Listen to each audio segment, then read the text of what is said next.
আল্লাহ রাব্বুল আলামিনের 99টা নাম। কটা নাম বললাম বাবু? 99 নাম। আল্লাহর 99 নামের মধ্যে একটা নামের দয়াতে, এগুলা বুঝার ব্যাপার আছে। একটা নামের দয়াতে সৃষ্টি জগৎ একটা নামের দয়াতে আল্লাহ 99 নামের দয়ার মালিক। তো একটা নামের দয়াতে সৃষ্টি জগৎ মানে জিন, ইনসান, ফেরেশতারা, গেলমান, জীব জন্তু, পশু পাখি, কীট পতঙ্গ, প্রতিটা আত্মার কাছে একটা নামের দয়া বিরাজিত। তো একজনের সাথে অপরজনের কত মায়া, মহব্বত, প্রেম, ভালোবাসা, তাতে মানুষ হোক কিংবা জীব জন্তু হোক, এক অপরের সঙ্গে যে মায়া, মহব্বত, প্রেম, ভালোবাসা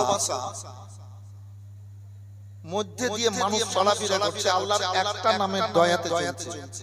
তো আল্লাহ 99 নামের দয়ার মালিক। তো আল্লাহ কত বড় দয়ালু দাতা বলেন সুবহানাল্লাহ। আবার বলেন সুবহানাল্লাহি ওয়া বিহামদিহি। বেরাদার, আল্লাহ রাব্বুল আলামিন হাসর ময়দানে 99 নামের দয়া নিয়ে বিচার করবেন।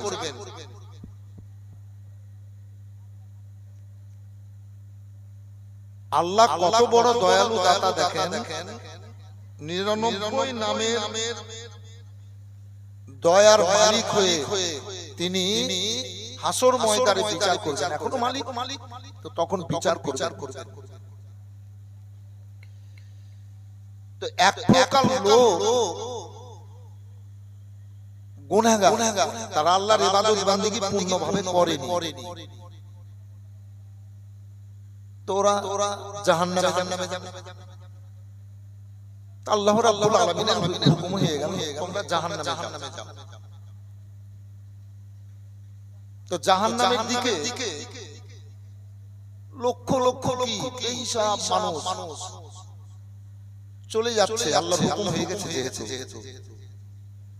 তো আল্লাহর দিকে ঘুরে ঘুরে দেখছে, মানে ঘুরে ঘুরে দেখবে। তো আল্লাহ রাব্বুল আলামিন বলবেন জিবরিল, এরা তো জাহান্নামে যাচ্ছে, হুকুম হয়ে গেছে, এরা আমার দিকে ঘুরে ঘুরে দেখছে কেন? আল্লাহ বলবেন জিবরিল এদেরকে জিজ্ঞেস করো। হায়রাতে জিবরাইল সালাম এবার ওই সমস্ত ব্যক্তিদেরকে বলবেন, ও আল্লাহর বান্দা বান্দীরা, তোমরা জাহান্নামে যাচ্ছ, জাহান্নামের দিকে এবার চলছো, আর ঘুরে ঘুরে আল্লাহর দিকে দেখছো, কারণ খানা কি? এবার ওই জাহান্নামী ব্যক্তিরা বলবে, জিবরাইল সালাম গো, আল্লাহ দুনিয়ায় আল্লাহ রাব্বুল আলামিন নবী পাঠিয়েছিলেন। আল্লাহ রাব্বুল আলামিন এই দুনিয়ায় অনেক আলেম হাফেজ রেখেছিলেন। আলেমরা বক্তব্যের মধ্যে বক্তব্য দিয়েছিল আল্লাহ 99 নামের দয়ার মালিক, অসীম দয়ালু দাতা রাব্বুল আলামিন 99 নামের এবার কাশিয়াতি আল্লাহ বিচার শুরু করবেন হাসর ময়দানে। তাই আমরা বারবার আল্লাহর দিকে ফিরে ফিরে দেখছি যে আল্লাহ যে দয়ালু দাতা, আজ অসীম দয়ালু দাতার হুকুম হলো আমাদেরকে জাহান্নামে যেতে হচ্ছে। আজ আল্লাহর ওই 99 নামের দয়াগুলা গেল কোথায়? মিসকাত শরীফের হাদিস। এই 99 নামের দয়ার মালিক হয়ে আল্লাহ বিচার করছেন, তো দয়াগুলা কোথায় গেল? আল্লাহ রাব্বুল আলামিন বলেন জিবরাইল সাল্লাল্লাহু, এই অবস্থায় যখন আমার দয়ার উল্লেখ করলো, যাও সমস্ত বান্দাদেরকে জাহান্নামের দিক থেকে ফিরিয়ে জান্নাতের দিকে ঠেলে দাও। আল্লাহ আরেকটা বলি, আল্লাহ দুনিয়াতে অনেক ব্যক্তি আছে যাকে আল্লাহ আইন মানেনি, অমান্য করেছে আল্লাহকে। জি একটাও কথা শুনি হাসর ময়দানে বিচার শুরু হবে। তো আল্লাহর আইনকে যে অমান্য করেছে, আল্লাহর কথাকে যে মানেনি, এবার এই ব্যক্তিরা তো জাহান্নামে যাবে। নামাজ, রোজা, হজ, যাকাত এই সমস্ত কাজ তো করেনি, আল্লাহর কোন কথায় মানেনি। এই প্রকার লোকগুলাকে এবার জাহান্নামের হুকুম হয়ে গেল, যাও তোমরা জাহান্নামে। তো জাহান্নামে এবার যাবে, হুকুম হয়ে গেছে। তো এই ব্যক্তিরা আবার দৌড়িয়ে দৌড়াবে।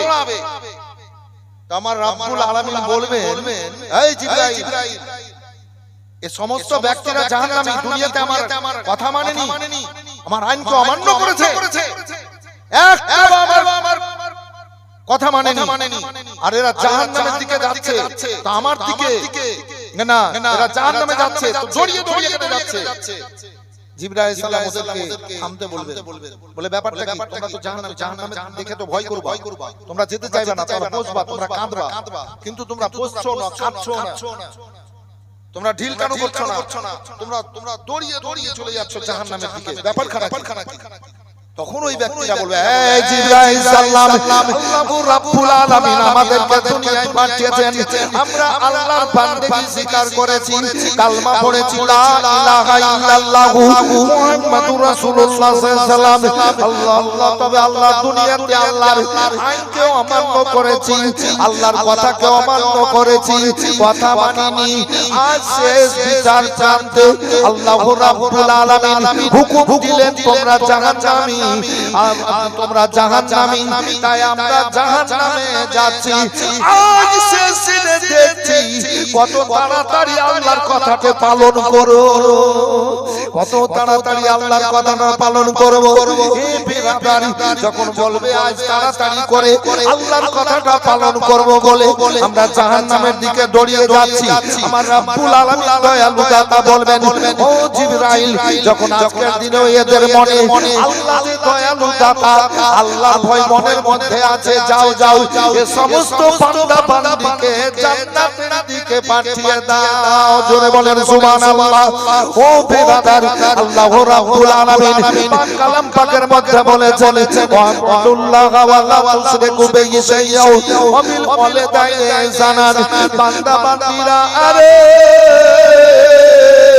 আল্লাহ তোমাদেরকে পাঠিয়েছেন, আল্লাহর ইবাদত বন্দেগী করো, আল্লাহর সাথে কাউকে শরীক করিও না, তারপরে বাপ আর মায়ের সেবা খিদমত করিও।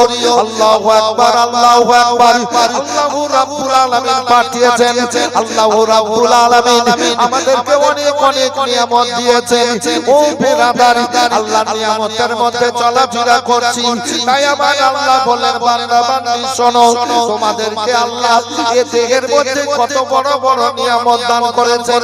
এই যে চোখ, নাক, কান, হাত, পা, এই যে দেহ, কত বড় আল্লাহর নিয়ামত।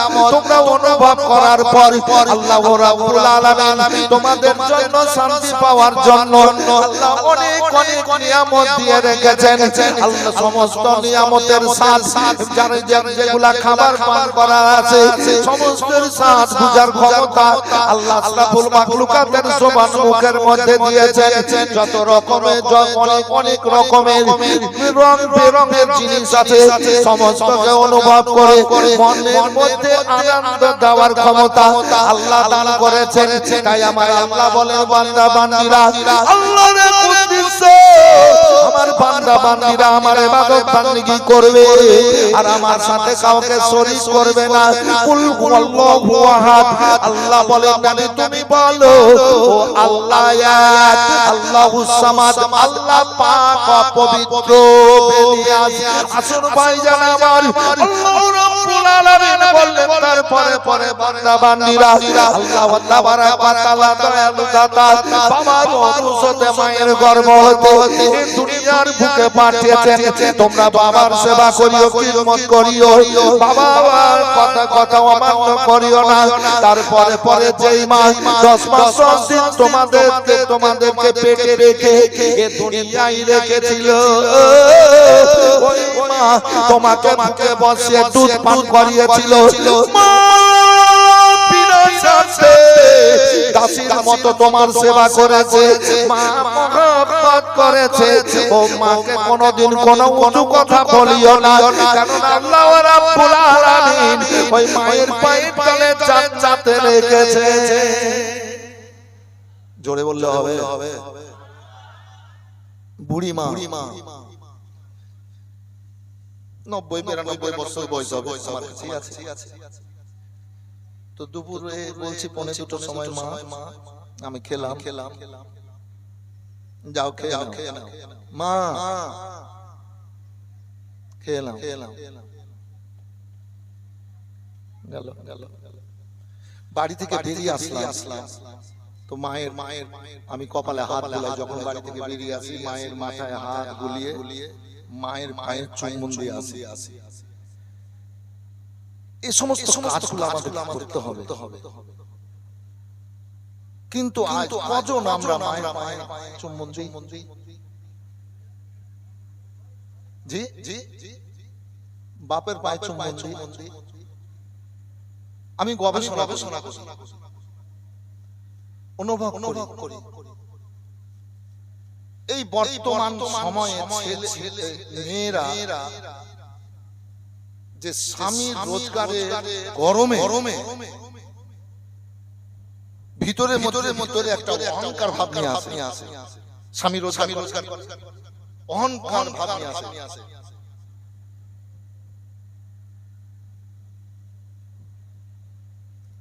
বেরাদার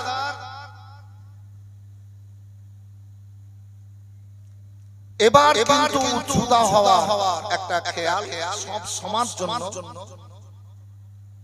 রেখে ওই বাপ মায়ের কাছ থেকে তার স্বামীকে আলাদা করে নিল তার মানে কতটা অন্যায় করলো না এটা যে ওই ছেলেটা জান্নাত বাপ মায়ের তলে কতটা অন্যায় করলো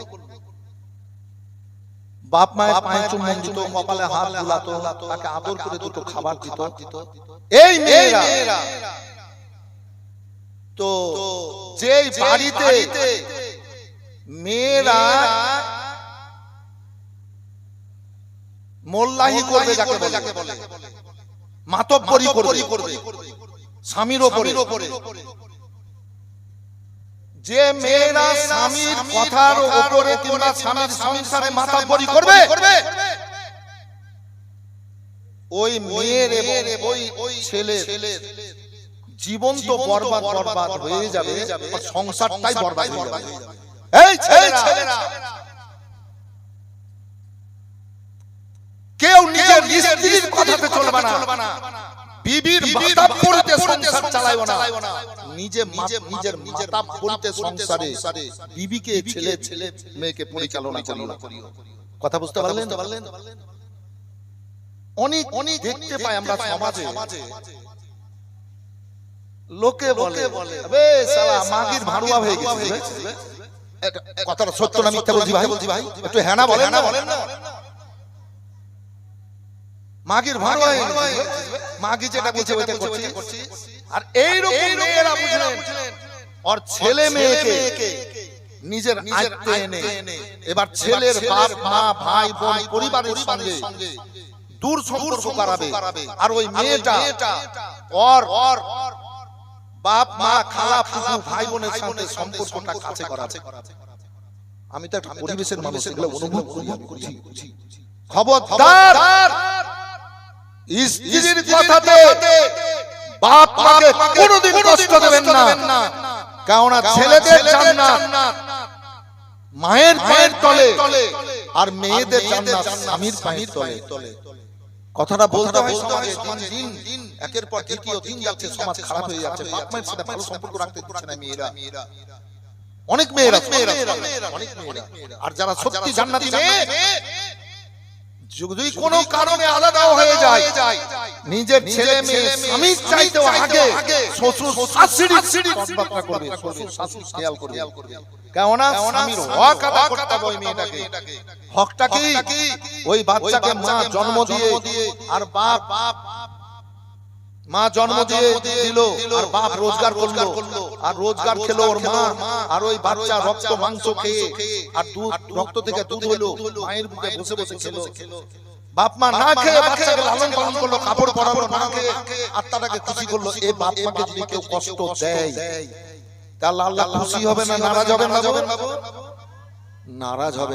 মায়েরা, আপনারা যাদের বিয়ে হয়েছে শাশুড়ি শ্বশুরের সাথে খারাপ ব্যবহার করিয়েন না, আর আপনার স্বামীকে আমার বাপ মা থেকে দূরে করিয়ে দিয়েন না।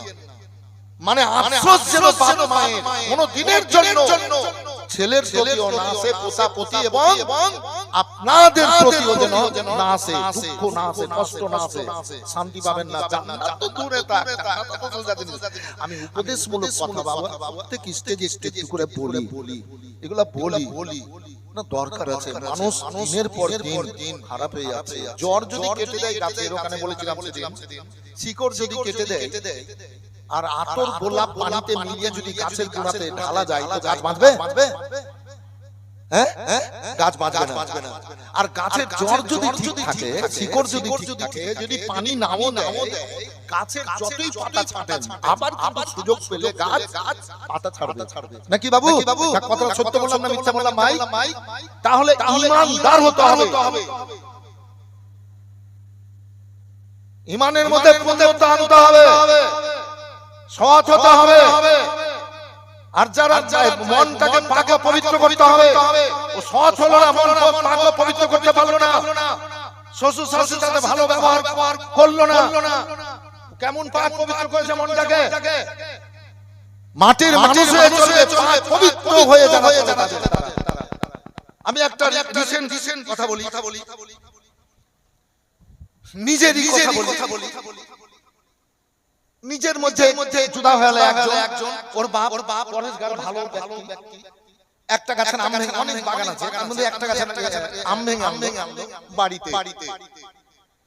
তো ও বাপটা বললো ওর স্ত্রী ওর মাকে, ওর ছেলেটাকে অর্ধেকটা আম ওরাকে দিয়ে দে, অর্ধেকটা আম ওরাকে দিয়ে দে। ওই 10 কাঠা 11 কাঠা জমিটা ওই ছেলেটার নামে ওর বাপ করিয়ে দিয়েছে। তো ওর নামে করিয়ে দে, এই অর্ধেকটা দিয়ে দে। এবার অর্ধেকটা দিয়ে দে বলা হয়েছে। এইবার কিন্তু ওই বউ মাছ নিয়েছে, এবার স্বামীর উপরে মাথা পড়, স্বামীকে না জানে তাহলে ওর বেটাকে পাঠিয়ে 3-4টা গাছে আম ছিল সব ভেঙে বাড়িয়ে বলে। এই যে হিংসা, এই সমস্ত মেয়েরা জান্নাতে যাবে? অসম্ভব। এই চলছে প্রতিটা সমাজের প্রতিটা পরিবারে। মাওলানা হিংসা খবরদার সাবধানতা অবলম্বন করেন। আল্লাহু রাব্বুল আলামিন বলেছেন আল্লাহর ইবাদত বندگی করো, আল্লাহর সাথে কাউকে শরীক করিও না, তারপরে পায় মায়ের সেবা করিও। আসুন বেরাদার, এই মসজিদ আল্লাহর ঘর, ইবাদত বندگی করার ঘর, এত পাক পবিত্র। এই মসজিদ বলে এ নাপাকি তুমি আমার কাছে আসিও না, এই মসজিদ বলে এ জানি তুমি আমার কাছে আসিও না, মসজিদ বলে এ সারাবি তুমি আমার কাছে আসিও না, মসজিদ বলে এ সুদখোর তুমি আমার কাছে আসিও না, এ মসজিদ বলে এ কাফের বেঈমান মুশরিক তুমি আমার কাছে আসিও না। আমি পাক ও পবিত্র, আমার কাছে যদি তুমি চলে এসো অবশ্যই তুমি নাপাক হয়ে যাবা। শোনো হে সারাবি জানি সুদখোর, তুমি যাও, তুমি গোসল করে কালমা পড়ো, লা ইলাহা ইল্লাল্লাহু মুহাম্মাদুর রাসূলুল্লাহ সাল্লাল্লাহু আলাইহি ওয়াসাল্লাম। মনটাকে পাক ও পবিত্র করো, দেহকে পবিত্র করো। আল্লাহর ঘর মসজিদের দিকে এসো, মসজিদে আসা মসজিদে ঢোকার আগে তুমি বলো আল্লাহুম্মা সাল্লি আলা মুহাম্মাদ, হে আল্লাহ তোমার রহমতের দরজা খুলে খুলে দাও। আমরা মুসল্লি, আমরা নামাজ পড়তে যাই, এ বেরাদার প্রত্যেকে মসজিদের দরজায় ডান পা ভরি আর বলি আব্দালি আবা রহমাতেকা, হে আল্লাহ তোমার রহমতের দরজাখানা খুলে দাও। এত খুশি হন যিনি 99 নামের দয়ার মালিক, হে বেরাদার যিনি 99 নামের দয়ার মালিক হয়ে এই সারা বিশ্বকে চালাচ্ছেন, তবে একটা নামের দয়াতে সৃষ্টি জগৎ চালাচ্ছেন। হে বেরাদার আমার আল্লাহ রাব্বুল আলামিন বলবেন জিবরিল দেখো দেখো আমার বান্দারা চলে আসো, আর আমার ঘর মসজিদের দরজায় এসে বলল হে আল্লাহ তোমার রহমতের দরজাখানা খুলে দাও, যাও আমার বান্দাদেরকে জড়িয়ে নাও, তাদের মাথার গুনাহগুলো নামিয়ে নাও, ইসমাত করো, ওরা মসজিদে ঢুকবে, ওদেরকে মসজিদে ঢুকতে দাও। এবার মসজিদে ফেরেশতারা ঢুকে দেন। এবার মসজিদে যাওয়ার পর এবার দাঁড়িয়ে যাই, এ বেরাদার খুশুর সাথে আল্লাহু আকবার বলে যখন দাঁড়িয়ে যায় আমার আল্লাহ খুশি হন আর বলেন বান্দারা তোমরা আমাকে দেখো আমি তোমাদেরকে দেখবো। আল্লাহ কত বড় দয়ালু দাতা, বলে বান্দারা তোমরা আমাকে দেখো আমি তোমাদেরকে দেখবো। এবার বান্দিরা তো যেতে পারে না, এবার বান্দারা যায় মসজিদে, বান্দিরা তো যেতে পারে না, মেয়েরা যেতে পারে না। এ বেরাদার একজন মেয়ে সুফিয়া রাদিয়াল্লাহু তাআলা আনহা বলেন আল্লাহর নবী গো ছেলেরা মসজিদের দরজায় গিয়ে বলল আল্লাহুম্মা আব্দালিয়া বাবা রহমাতেকা, হে আল্লাহ তোমার রহমতের দরজাখানা খুলে দাও। এবার খুলে দেওয়া হলো, আল্লাহর ঘরে ঢুকে গেল, আল্লাহু আকবার বলল, আল্লাহ হাজির হল, আল্লাহ থেকে আল্লাহ বলেন বান্দারা তোমরা আমাকে দেখো আমি তোমাদেরকে দেখবো। ইয়া রাসূলুল্লাহ নবী গো আমরা তো মসজিদে যেতে পারি না, তাহলে নেকি গুলা থেকে বঞ্চিত হয়ে গেলাম, নেকি থেকে আমরা বাদ পড়ে গেলাম, নেকি গুলা কোথায় হবে? আল্লাহর নবী আমার বলেন শোনো শোনো জাতেরা শোনো, মসজিদে যেতে পারো না, জুমার নামাজে যেতে পারো না, আযান দেওয়া তোমাদের জন্য মানা আছে, ঈদ কুরবানির নামাজে যেতে পারো না, জামাত পড়তে পাও না, জানাজার নামাজে শরীক হতে পারো না, সমস্ত নেকিগুলো আল্লাহ রেখেছেন। আল্লাহু আকবার আল্লাহু আকবার, সমস্ত নেকিগুলো আল্লাহ স্বামীর পায়ের তলে রেখেছেন। তোমরা স্বামীর সেবা মন ভরা মহব্বতে করবা, সব নেকিগুলো আল্লাহ তোমাদেরকে তার মধ্যে দেবেন। সুবহানাল্লাহ সুবহানাল্লাহ, নারে তাকবীর, নারে রিসালাত, তাজা মদিনা কনফারেন্স মাওলানা আলী উদ্দিন সাহেব কিবলা, নারে তাকবীর, দুলহা का दामन सैयद मसरूर का दामन, नारे तकबीर, नारे रिसालत। মন যেতে চাই সোনার মদিনা, মন যেতে চাই সোনার মদিনা, ও নবীনা মন যেতে চাই সোনার মদিনা, খোদা মোরে ডানা দিলে উড়ে যেতাম তোমার দারে, খোদা মোরে ডানা দিলে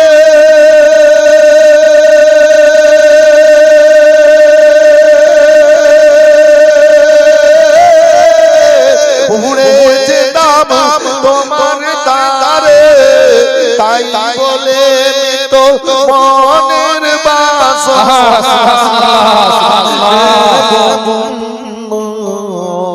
মন যেতে চাই সোনার মদিনা, মদিনা রই মাটি পেলে চোখে দিতাম সুরমা বলে, মদিনা রই মাটি পেলে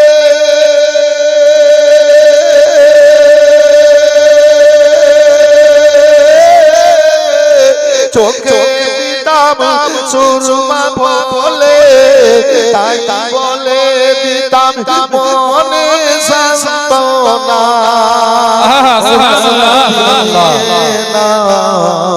মন যেতে চাই সোনার মদিনা, দয়া নবী ছাড়া, দয়াল নবী দয়া ছাড়া কেউ পাবে না কুল কিনারা, দয়া নবীর দয়া ছাড়া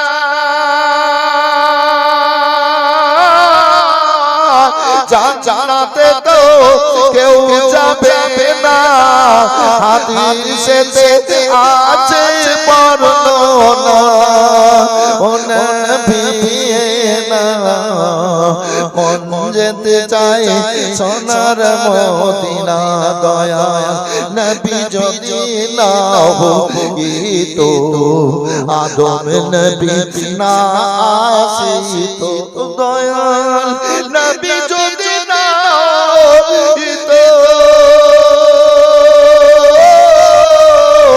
আদম নবী না আসিতো না হইতো জমিন ও আসমান মন যেতে চায় সোনার মদিনা ও আমার ভাইরা বাবারা শোন আল্লাহ রাব্বুল আলামিনের হাবিব 6 বছরে মারা গো তবে নবীর দুধ মাহালে মা এ মায়ের কত মর্যাদা দেখুন আল্লাহু আকবার আল্লাহু আকবার এ দুধ মাহালে মা যদি এত মর্যাদা হয় যে মা গর্ভধারণী 10 মাস 10 দিন পেটে রেখে অতি যন্ত্রণায় কষ্টে জন্ম দিয়েছিল আর বাচ্চা কেঁদে যাওয়ার পর মায়ের সব ব্যথা বেদনা দূর হয়ে গেছিল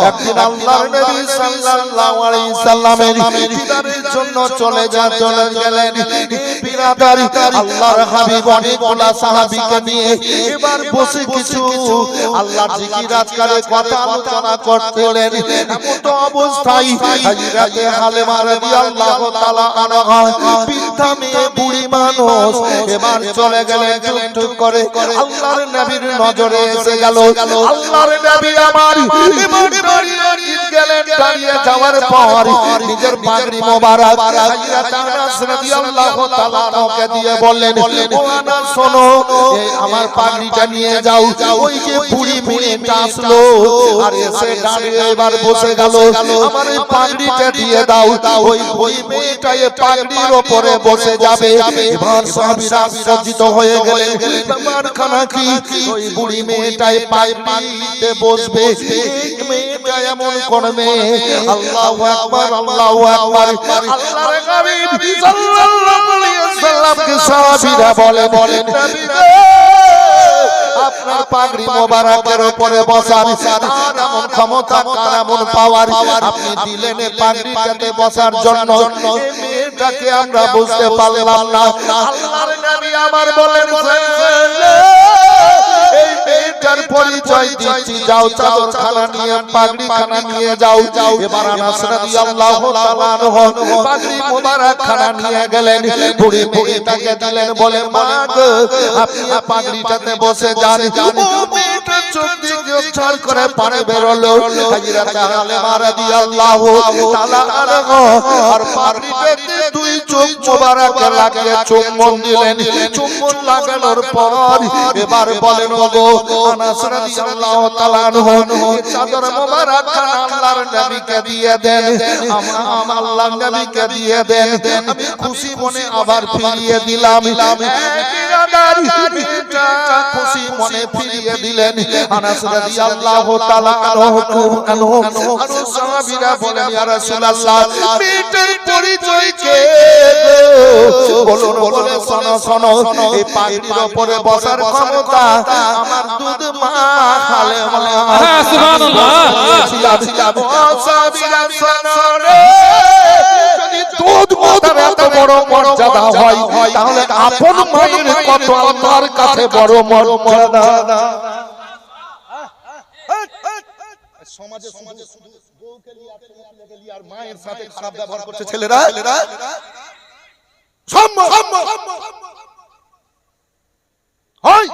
আর বলে আমি ইমানদার আমি জান্নাতে যাব আল্লাহ বলেছেন যা করিও তা বলিও যা করবে না তা করবে না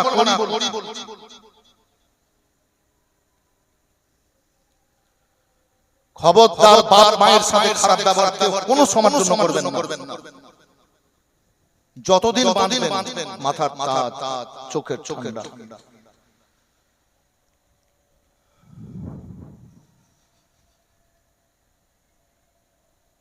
মেয়েরা শাশুড়িকে যদি কিছু কথা বলো তাহলে কি হয় ঘটনা বলে দিই। অনেক বউ মায়েরা শাশুড়িকে উঁচা উঁচা কথা বলে দেয়, বলে না ভাই? দুঃখ লাগা কথা বলে দেয়, শ্বশুর বলে দেয়, কিছু কিছু টাটকা মেয়েরা হ্যাঁ ঝগড়া লাগিয়ে দেয়। যে বউ মায়েরা ঝগড়া করতে আসবে শ্বশুরের সাথে একটা লাঠি দিয়ে থাকবে, ভেঙে দিবে। শয়তান মারবেন একদম, লগার উলাবার ভেঙে দিবে। জি এই করতে জব্দ হাইরাতে আলকামা রাদিয়াল্লাহু তাআলা পাঁচ ওয়াক্ত নামাজ পড়তেন, নামাজ কাজা করতেন না, তাহাজ্জুদের নামাজ পড়তেন। জান্নাতি সাহাবী ও বেরাদারি, তিনি কাজকর্ম করতে যেতেন তিনার বিবি এবার শাশুড়িকে উঁচু কথা বলে দুঃখ দিত, কষ্ট দিত। হাইরাতে আলকামা রাদিয়াল্লাহু তাআলা এবার মাকে এসে বলছেন, মা তোমার মন কেন খারাপ? এবার বলতেন না তিনার ছেলেকে এবার বউমায়ের মাকে মারবে, কষ্ট দেবে, গাল দেবে, মনের বিষ মনে থেকে যাই। তবে অন্য দিক থেকে শুনতে পান আলকামা রাদিয়াল্লাহু তাআলা আনহু আমার মায়ের সঙ্গে এরকম ব্যবহার করে। আমার স্ত্রী শোনার পর জানার পর নিজের স্ত্রীকে মারে না, নিজের স্ত্রীকে ধমকায় না, বকে না। এ বেরাদারি এইভাবে দিন কেটে যায়। বুড়ি মেয়ে আলকামার মা, বুড়ি মেয়ে। আল্লাহু আকবার, আল্লাহু আকবার। এবার আল্লাহর পরীক্ষা চলে আসলে আজকাল যদি বহুরাকে বলা যায় এই বুঝতে পারবে আজ না হলে কাল 5 মিনিটে পড়ি। আরে আমার বৌমা বাড়িতে আইনাতে পা পিছলে পড়ে যায়, কোমরের হাড়ি হিলে গেল। তো আমি এবার গেলছি, বলছি কি হলো রে? বলছে আপনারই তো বর্দ আমাকে লেগে গেছে। লাগবি তো শ্বশুরের সঙ্গে ঝগড়া করবি, উঁচা কথা বলবি তো তোর কোমর ভাঙবে না? কি আচ্ছা সমাজে আছে, খুলে খেলে বলছে আপনারই তো বর্দ লেগে গেছে, লাগবেই তো। শুধু আমার কেন ওই বুড়া শ্বশুর শাশুড়ি বর্দ লাগবে না, মনে কষ্ট পেলে ও আজ তো জীবনে কি করলাম গো 36 বছর এই এলাকাতে কমসে কম 500 বারের আলীনগর এলাকাতে সব গ্রাম মিলিয়ে টোলা মিলিয়ে আপনারা দেখছেন আমাকে 36 বছর থেকে খুব করলাম। এগুলো একটু করতে হয়, টাটকা কথা। হে বেরাদার খবরদার শাশুড়ি শ্বশুরের মনে দুঃখ কষ্ট দিয়েন না, আজ না হলে কাল এমন বিপদে পড়ে যাবেন, তখন বাপ বলার সময় পাবে না, বিপদে তখন ধরে নেবে। হে বেরাদার আলকামা রাদিয়াল্লাহু তাআলা আনহু এবার কিছু বলেন না তিনার স্ত্রীকে। এবার আল্লাহর পরীক্ষা চলে আসলো। আলকামা রাদিয়াল্লাহু তাআলা আনহু এবার মুখ ভরে ঘা, এবার শরীরে ঘা, চরম যন্ত্রণায়, চরম কষ্ট। এবার ছটফট করেন, নামাজ পড়তে পারছেন না। এ বেরাদার মসজিদে যেতে পারছেন না, 5 ওয়াক্ত নামাজ ছুটে গেল, তাহাজ্জুদের নামাজ ছুটে গেল। এবার কিন্তু মুখ দিয়ে কালেমা বের হচ্ছে না, আল্লাহর নামটাও বের হচ্ছে না। এমন হয়ে গেল যে এবার খাবারও খেতে পারছে না। এই খবরদার মেয়েরা চলো, তোমরা মেয়েরা শাশুড়ির সাথে যদি খারাপ ব্যবহার করো তাহলে তোমাদের স্বামীদের ভবিষ্যতে এরকম হবে। ঘা হুজুর পানিও খেতে করতে পারে না। আল্লাহু আকবার, আল্লাহু আকবার। এই অবস্থায় এবার ও আলকামা রাদিয়াল্লাহু তাআলা আনহু এবার মারা যাবেন, ছটফট করছেন। এবার ও আলকামার বিবি আল্লাহর নবীর কাছে গেল, যাওয়ার পরে বলে ইয়া রাসূলুল্লাহ, আল্লাহর নবী গো আমার স্বামী এরকম বিপদে পড়েছে, আপনি একটু দোয়া করেন। ইয়া রাসূলুল্লাহ আপনি দোয়া করেন আমার স্বামী যেন ভালো হয়। হয়েছে নবী আমার নবীকে বলেন ইয়া রাসূলুল্লাহ মুখ দিয়ে কালেমা বের হয় না, নামাজ পড়তে পারে না, জিকির মুমাজকার করতে পারে না, আল্লাহর নামটাও বের হয় না, আমার স্বামী কিছু খেতে পারে না, ছটফট করছে, মনে হয় বাঁচবে না, মরে যাবে, একটু দোয়া করুন। নবী আমার বললেন শোনো ও আলকামার বিবি, তোমার শাশুড়ি কি বেঁচে আছে? বলে হ্যাঁ ইয়া রাসূলুল্লাহ আমার শাশুড়ি বেঁচে আছে। বলে তুমি তুমি বসো। গায়েবের সংবাদদাতা নবী আমার বেলালকে বললেন, বেলাল শোনো, যাও। ও যাওয়ার পর আলকামার মাকে ডেকে আনো। এবার নবী পাঠালেন, বেলাল রাদিয়াল্লাহু তাআলা গেলেন। আল্লাহর নবী ডেকেছেন, চলুন। বলে আমি যেতে পারবো না, বুড়ি মেয়ে, খুব কষ্টে আছি। আল্লাহর নবীর কাছে এসে বললেন, ইয়া রাসূলুল্লাহ, ও আলকামার মা আসতে পারবে না, খুব কষ্টে আছে, হাঁটতে পারবে না। আল্লাহর নবী বললেন, যাও তাকে বলো, সে আসবে, যদি না আসে আমি তার কাছে যাব। আবার চলে যাওয়ার পর এই বেরাদার বললেন, যদি না আসে যান, আল্লাহর নবী আপনার বাড়িতে আসবেন। আল্লাহু আকবার, আল্লাহু আকবার। নবীকে আসতে হবে না, যতই কষ্ট হোক আমি যাব। আল্লাহর নবী বলেছেন আসতে পারবে। নবী দোয়া করেছেন। বুড়ি মেয়েটা লাঠি নিয়ে আস্তে আস্তে করে হাঁটতে হাঁটতে চলে গেলেন। আল্লাহু আকবার, আল্লাহু আকবার। আল্লাহর নবীর কাছে পৌঁছালেন, সালাম কালাম হলো। নবী আমার বলেন, ও গো মেয়েটা, তুমি আলকামা, তুমি আলকামার মা? বলে, হ্যাঁ ইয়া রাসূলুল্লাহ, আমি আলকামার মা। আলকামা আপনার ছেলে? বলে, হ্যাঁ। বলে, আলকামা কি অবস্থায় আছে জানেন? বলে, হ্যাঁ ইয়া রাসূলুল্লাহ, জানি। আমার বেটা আলকামা খুব কষ্টে আছে, ছটফট করছে, কালমা মুখ দিয়ে বের হয় না, আল্লাহর নামে বের হয় না। আর আমার বেটা আলকামা কিছু খেতে পারে না, বিছানায় ছটফট করছে।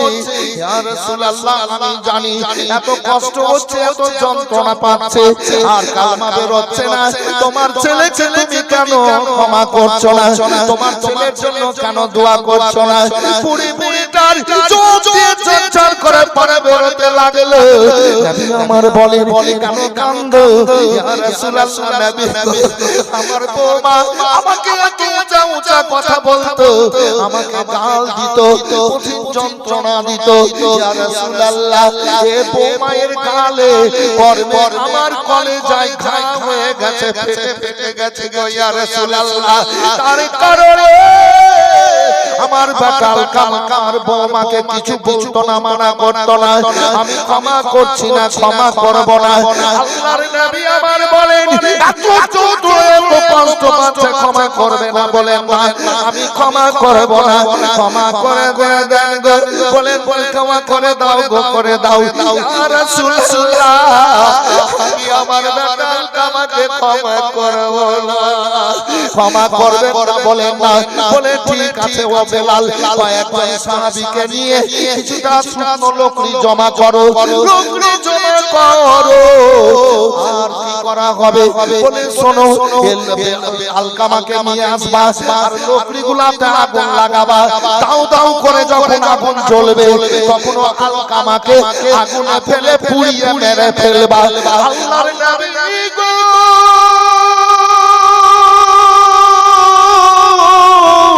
যখন বললেন যাও আগুন জ্বালিয়ে আর আলকামাকে আগুনে ফেলে পুড়িয়ে মেরে দাও, বাঁচিয়ে রাখতে হবে না। আলকামার মা গো, কথাটা শুনে আল্লাহর নবীর পায়ের কাছে গিয়ে কদম ধরে কাঁদতে লাগলেন।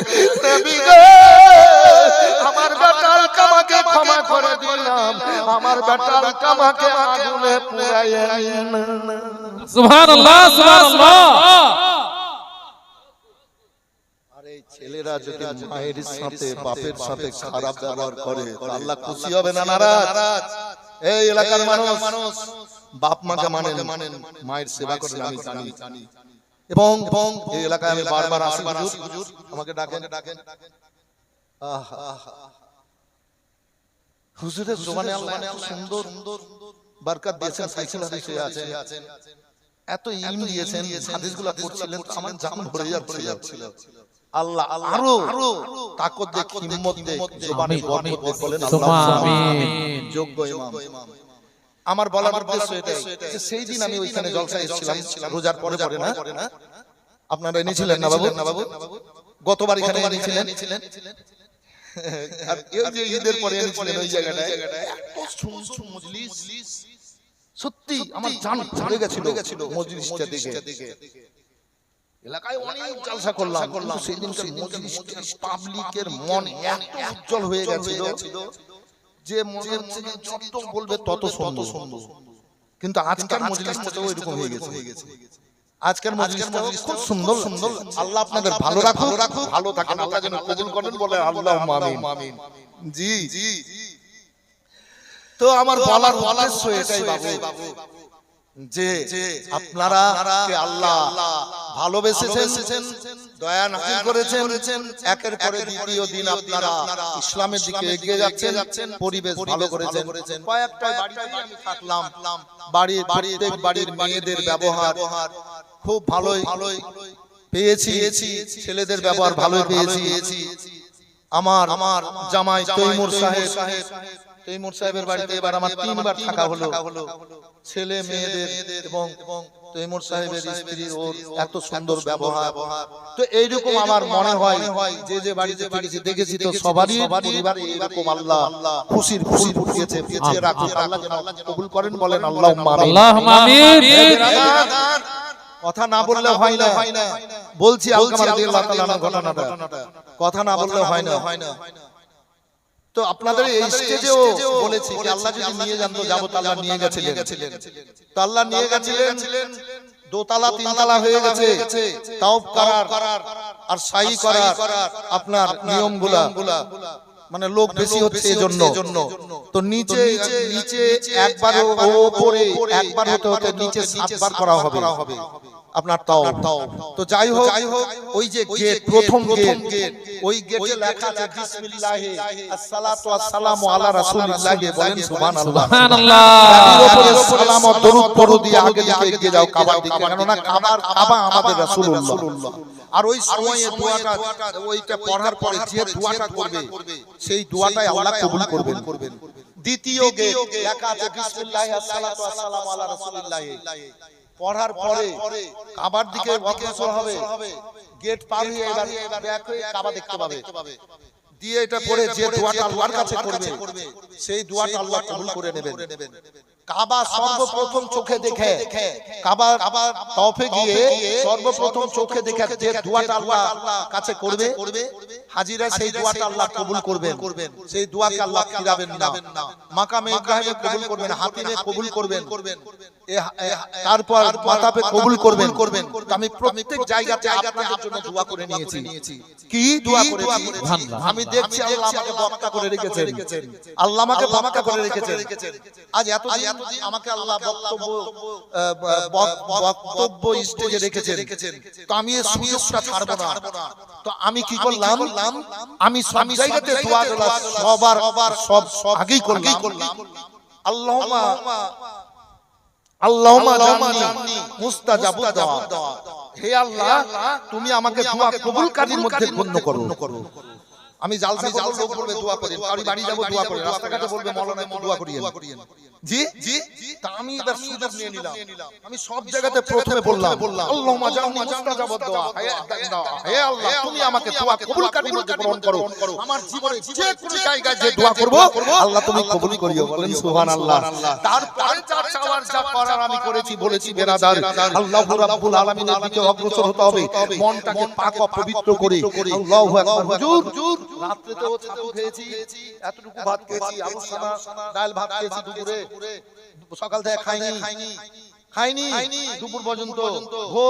ভোগ লাগে না, জঙ্গলের পানি খেয়েছি, তো মনে ভোগ চলে গেল কোথায়। তো কি করতাম জানেন, ওই মনটা ফাটতো আর চোখের পানি বেরোতো, অনুভব মানুষ হতে হবে। আবার বলতাম মনে মনে, হে আল্লাহ এই কষ্ট তো আমার কষ্ট নয়, এটাই তো আমার শান্তি সুখ। আল্লাহ আমি তো এসেছি তোমার মেহমান হয়ে। জি অনেক দিন বলেছি যে অনেক দিন ঠান্ডা ভাত খেয়েছি, বলেছি হে আল্লাহ আমি তো তোমার মেহমান হয়ে এসেছি। আমার বলার উদ্দেশ্যটা এটাই যে আপনাদের জন্য আমি দোয়া করে এসেছি, দোয়া করব, সেই দিন দোয়া করা আছে। আসুন বেরাদার, তাই আল্লাহ রাব্বুল আলামিন আপনাদের ভালো রাখুন, ভালো থাকেন। তাই যেটা বলছিলাম, ও আলকামা রাদিয়াল্লাহু তাআলা আনহু জর্জরিত। এবার আলকামার মা বলেন আল্লাহর নবী গো, আমার বেটা আলকামাকে আমি ক্ষমা করে দিলাম, আমার বেটা আলকামাকে আগুনে পোড়ায়েন না। বলেন ভাইরা বাবারা, মায়ের মতো আপনার দুনিয়ায় কে আছে গো? মায়ের মতো আর কে আছে দ্বিতীয়? দেখুন ভাই জানেরা আমার, বলে ক্ষমা করলেন গো, ক্ষমা করলে গো, বলে হ্যাঁ ক্ষমা করে দিলাম ইয়া রাসূলুল্লাহ। নবী আমার বললেন, ও গো আলকামার মা, তুমি বসো। বসার পর আলকামার বিবিকে বললেন, যাও তোমার বাড়ি যাও, তোমার স্বামীর অবস্থা কেমন দেখো। এবার আল্লাহর নবী সাল্লাল্লাহু আলাইহি সাল্লাম পাঠিয়ে দিলেন। আলকামার বিবি বাড়ি চলে গেল। যাওয়ার পর দেখছে আলকামা ছটফট করছে না, আলকামার কষ্ট দূর হয়ে গেছে, আর আলকামার মুখ দিয়ে কালমা বের হচ্ছে। সুবহানাল্লাহ, সুবহানাল্লাহ। কষ্ট পেয়েছিল, তার সব কষ্ট দাঁড় হয়েছিল। এবার মা ক্ষমা করে দিল। আলকামার এবার কষ্ট দূর হলো, বলে কালমা বেরোতে লাগলো। হে বিরাদারি, এবার খাবার খেতে লাগলো। আল্লাহু আকবার, আল্লাহু আকবার। আলকামার বিবি দৃশ্যখানা দেখে আল্লাহর নবীকে এসে বললেন, নবী আমার বলেন, যাও বুড়িমা চলে যাও, তুমি বাড়ি যাও, তোমার বেটা আলকামা সুস্থ হয়ে গেছে। সবার মুখে হাসি ফুটে গেল। আল্লাহ রাব্বুল আলামিন দোয়া করলেন আল্লাহর কাছে, আল্লাহ তুমি আলকামাকে দুনিয়ায় বাঁচিয়ে রাখিও না, আল্লাহ তুমি আলকামার মরণ করে দাও। পাঁচ ওয়াক্ত নামাজ পড়া সাহাবী, আমার সাহাবী তাহাজ্জুদের নামাজ কাজা করে না, তাহাজ্জুদের নামাজ পড়ে, আমার সংস্পর্শে আসে, জান্নাত থেকে চলে গেছিল অন্য পথে, খারাপ পথে। আল্লাহ গো, মা ক্ষমা করেছে, আবার জান্নাতি হয়ে গেছে, তুমি আল্লাহ তার মরণ করিয়ে দাও। আলকামা রাদিয়াল্লাহু তাআলা আনহুর পরে মরণ হয়ে গেল। হে বিরাদারি, গোসল হলো, জানাজার নামাজ আল্লাহর নবী সাল্লাল্লাহু আলাইহি সাল্লাম এবার পড়ালেন, আর ওই সাহাবী এবার জান্নাতুল বাকিতে দফন হয়ে গেল। বলেন সুবহানাল্লাহ। তাই বলার উদ্দেশ্য আমার এটাই, বউয়েরা শাশুড়ি শ্বশুরকে কোনো সময় উঁচু কথা বলবেন না, যত পারবেন সেবা করবেন। ছেলেরা বাপ মায়ের সাথে সৎ ব্যবহার করবেন, খারাপ ব্যবহার কোনো সময়ের জন্য করবেন না। আসুন তাই মসজিদ আল্লাহর ঘর, আল্লাহর ঘরে এবার চলে গেলেন। এবার চলে গেলেন গুনাহ নিয়ে, গুনাহ হয়ে এবার মসজিদ থেকে বেরিয়ে আসলেন। আল্লাহু আকবার, আল্লাহু আকবার। হাজিরা হজ করার জন্য যায় কাবাতে। এবার যাওয়ার পর এবার সাদা কাপড় ইহরাম বেঁধে নেয়। যারা মক্কায় যায় তারা আপনার কি বলে জানো, আপনার দমদমে ইহরাম পরে নাই, মানে ইহরাম পরে নাই, মানে কাফন পরে নাই। দুইখানা, একখানা চাদর, একখানা তওয়াবর, দুইখানা কাপড় যদি যেটাই যায় তাহলে পরে নিতে হয়। কেননা ইরামলাম পাহাড় কোথায় আছে জাহাজ থেকে বোঝা যাবে না, ওই মানে পার হয়ে যেতে পারে, তাই এখানে পরে নিতে হয়। আর মদিনায় যদি যায় তাহলে সেখানে যেতে কিন্তু আপনার ইহরাম পড়তে হয় না। মদিনায় 7 দিন থাকার, 9 দিন থাকার পর 40 ওয়াক্ত নামাজ পড়ে যখন মদিনা থেকে মক্কার দিকে আসবে, রাস্তার মধ্যে একটা জায়গা, সেই জায়গাতে আপনার ইহরাম পড়ে এবার কাবার দিকে আসতে হবে। মানে দুনিয়ায় মানুষ একদিন মরে যায়, যখন ইহরাম বেঁধে খোদার ঘর তাওফের দিকে যায়, এবার আল্লাহর ঘরের দিকে গেল। এই বিরাদার এবার দোয়া দরুদ যা আছে পড়লো, এবার কাবা শুরু করলো। রুকনে ইয়ামানি হাজরে আসওয়াদের ওই জায়গায় বিসমিল্লাহ আল্লাহু আকবার ওয়ালিল্লাহিল হামদ বলে এবার চুম্বন দিয়ে এবার শুরু করে দিল। এক পাক হয়ে গেল। এবার বলবে রব্বানা আতিনা ফিদ দুনিয়া হাসানাতাও ওয়া ফিল আখিরাতি হাসানাতাও ওয়া কিনা আযাবান নার ওয়াদখিলনাল জান্নাতা মাল আবরার ইয়া আজিজ ইয়া গাফফার ইয়া রাব্বাল আলামিন। আবার বলবে বিসমিল্লাহ আল্লাহু আকবার ওয়ালিল্লাহিল হামদ বলে চুম্বন দিবে, সাতখানা চুম্বন দিবে, নিষ্পাপী হয়ে যাবে, তার শরীরে একটাও গুনাহ থাকবে না, দোয়া কবুল হবে। এ বিরাদার গুনাহ থাকবে না।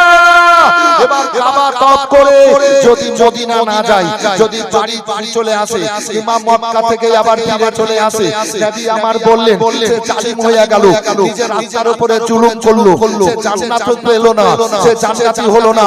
খোদার ঘর তওয়াফ করে সে নিষ্পাপী হলো কিন্তু জান্নাতি হলো না।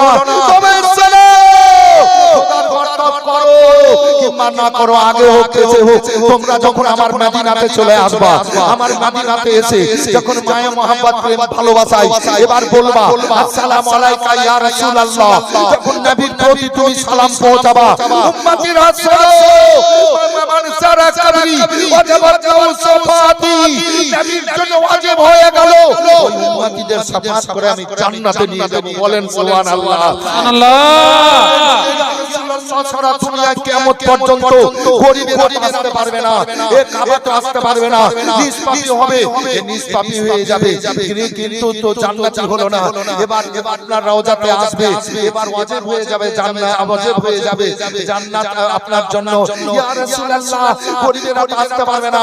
নবী আমার বলেন শোনো, কিয়ামত পর্যন্ত সারা দুনিয়ার আমার উম্মতিরা যে কোনো জায়গা থেকে আল্লাহর প্রেম ও মহব্বতে ডুবে ইয়া নবী সালাম আলাইকা বলে, আসসালামু আলাইকা ইয়া রাসূলুল্লাহ বলে, তাদের কেমন শাফাত করে নবী মুহাম্মদ রাসূলুল্লাহ জান্নাতে নিয়ে। সুবহানাল্লাহ। নারে তাকবীর, নারে রিসালাত, সাদর মদিনা কনফারেন্স, নারে তাকবীর, সৈয়দ বশির আহমদ কাবলি का दामन, नारे तकबीर, नारे रिसालत। আমার রব্বুল আলামিন দিয়েছেন কানায় আমরা মদিনা।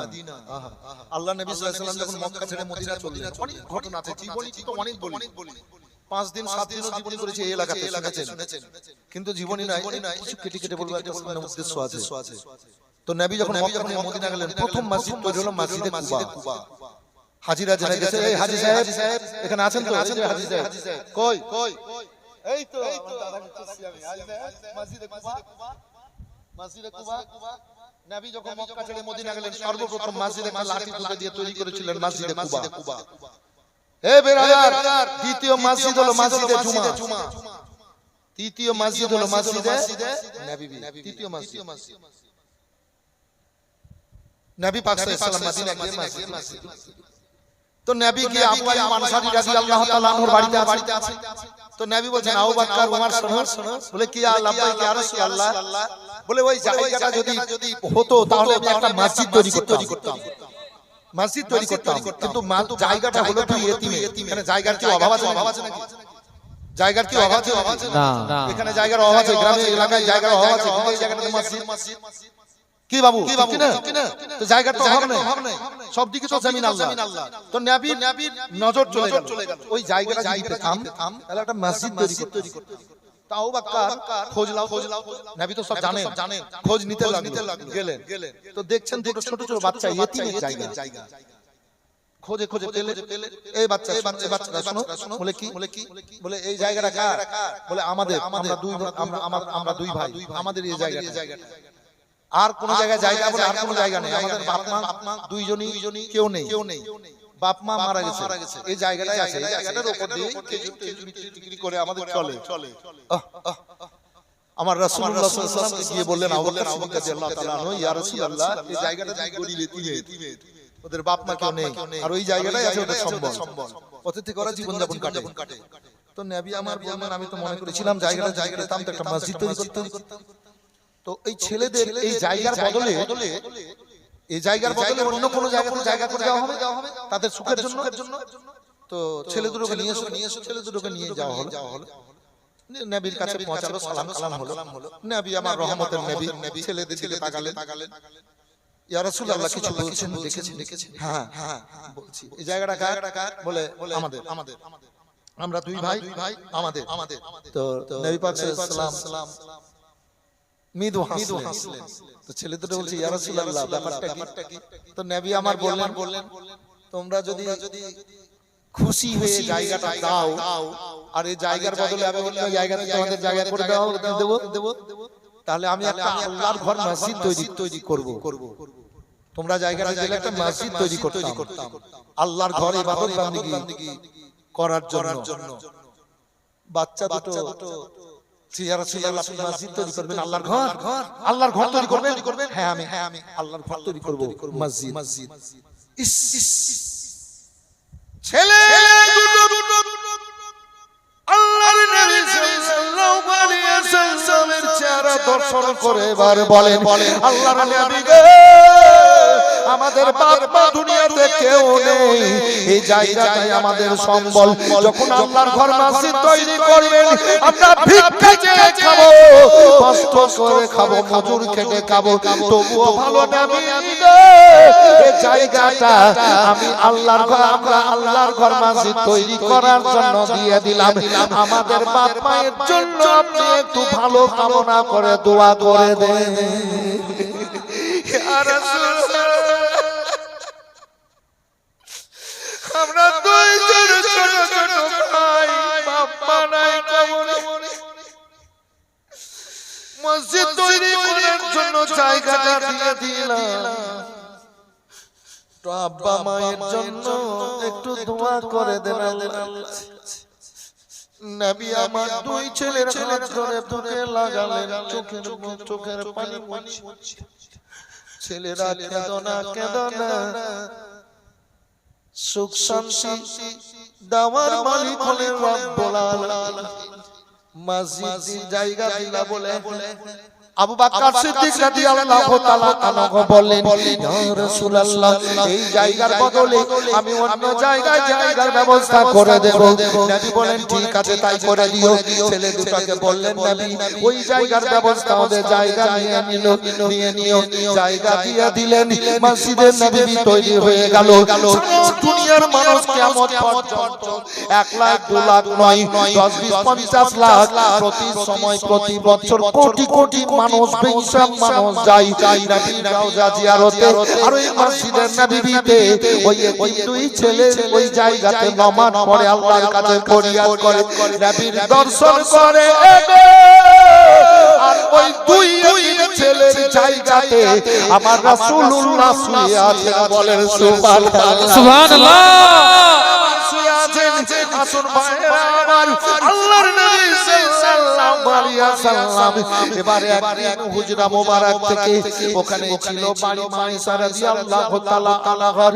এবার ঘর যেখানে নবীর রওজা মোবারক, ওটা ছিল মায়েশার ঘর। এবার পাশেই তো ওই আপনার জান্নাতুল বাকি, জান্নাতুল বাকি পেছন দিকে, জান্নাতুল বাকি ময়দান, সেই সময় তো ফাঁকা। এগুলো আপনাদের জানা না, জানতে হবে, আমাদের জানাই তো জানেন বলেই আনলেন। এবার পূর্ব দিকে ফাঁকা ময়দান এখনো আছে, তারপরে ফাঁকা রোড, একতলা দোতলা সবতলা। তো নবী আমার ওই জায়গাটায় গোটা জান্নাতুল বাকি যে 10,000 জান্নাতি সাহাবী আছেন, আরো তো দফন হচ্ছে, নবী ঘুরে এসে মসজিদে নববীতে বসে আছেন। তো সাহাবীরা যাচ্ছেন, সালাম দিচ্ছেন, হচ্ছে কথাবার্তা বলে চলে আসছেন। আজকে তো ওসমান গনি জুন্নুরাইন রাদিয়াল্লাহু তাআলা বলছেন, ইয়া রাসূলুল্লাহ, আপনার মনটা যেন কেমন কেমন মনে হচ্ছে, বলেন সুবহানাল্লাহ। হাত উঠে বলেন, ইয়া রাসূলুল্লাহ, মনটা যেন কেমন কেমন লাগছে। তো নবী আমার বললেন, বলে কি? বলে ওসমান, এই জায়গাটা যদি পেতাম একটা কাজ করতাম। বলে কি? বলে একটা কবরস্থান করতাম। কবরস্থান যেখানে জান্নাতে 10,000 জান্নাতি সাহাবী আছে, আরো হচ্ছে কবর মোবারক। তো করতাম। ঠিক আছে হুজুর, আপনি ভেবেছেন, আল্লাহ কবুল করে নিয়েছেন, সুবহানাল্লাহ বলে দেন। আল্লাহ রাব্বুল আলামিনের হাবিব সাল্লাল্লাহু আলাইহি সাল্লাম মনে মনে ভাবেন, আমার আল্লাহ কবুল করে নেন, আমার আল্লাহ কবুল করে নেন, ইয়া রাসূলুল্লাহ নবী গো। মনে মনে ভাবেন, আল্লাহ রাব্বুল আলামিন কবুল করে নেন। এবার ওই মজলিস শেষ হলো। ওসমান গনি জুন্নুরাইন রাদিয়াল্লাহু তাআলা আনহু এবার নবীর কাছ থেকে শুনে নিয়েছেন এই কথাটাই, আর কি হবে কোনো কথাবার্তা নাই। ওসমান গনি জুন্নুরাইন রাদিয়াল্লাহু তাআলা আনহু এবার ঘুরতে ফিরতে যে লোকগুলার জায়গাগুলা, ওই জায়গাগুলা নিজের হাতে কিনে নিয়ে এবার দলিল আমার রাসূলুল্লাহর সামনে এনে হাজির করে দিলেন, বলেন সুবহানাল্লাহ। সুবহানাল্লাহ। বলেন কি জায়গাটা হলে ভালো হতো, একটা কবরস্থান করতাম। হযরত ওসমান গনি যুন্নুরাইন রাদিয়াল্লাহু তাআলা এবার চুপ করে নবীকে না জানিয়ে গেলেন আর জায়গাগুলো কিনে নিয়ে দলিল মানে কাগজ তখন লেখাপড়া কাগজ এনে নবীর সামনে দিলেন। নবী পাক সাল্লাল্লাহু আলাইহি ওয়াসাল্লাম ওসমান গনিকে জড়িয়ে ধরলেন। ওই জায়গাতে ওসমান গনি শুয়ে আছেন ভাইজান আমার। তাই বলি ও মসজিদে নববীর পাশে এই মসজিদে নববী একেবারে পিতল দিয়ে সোনা দিয়ে আপনার বাঁধা আছে। আপনার প্রতিটা খাম্বা সোনা দিয়ে পিতল দিয়ে বাঁধা আছে। দরজাগুলো সোনা দিয়ে পিতল দিয়ে বাঁধা আছে। ঠিক আছে না? প্রত্যেকটা খাম্বা পিতল দিয়ে চকচক করছে, পিতল দিয়ে বাঁধা আছে। যদি এলাকার মধ্যে কালিয়াচক এলাকায় যদি একটা পিতলের গেট হয়ে যায়, কি পিতলের একটা গেট হয়ে যায়, তা আপনারা খুশি হবেন না কষ্ট পাবেন বলেন তো ভাই? একটু জোরে বলেন। 1 কেজি পিতলের দাম 1000, 5 কেজি একজন ভাই আমার প্রথম মুখ দিয়ে বের করলাম, 5 কেজি একজন 5000।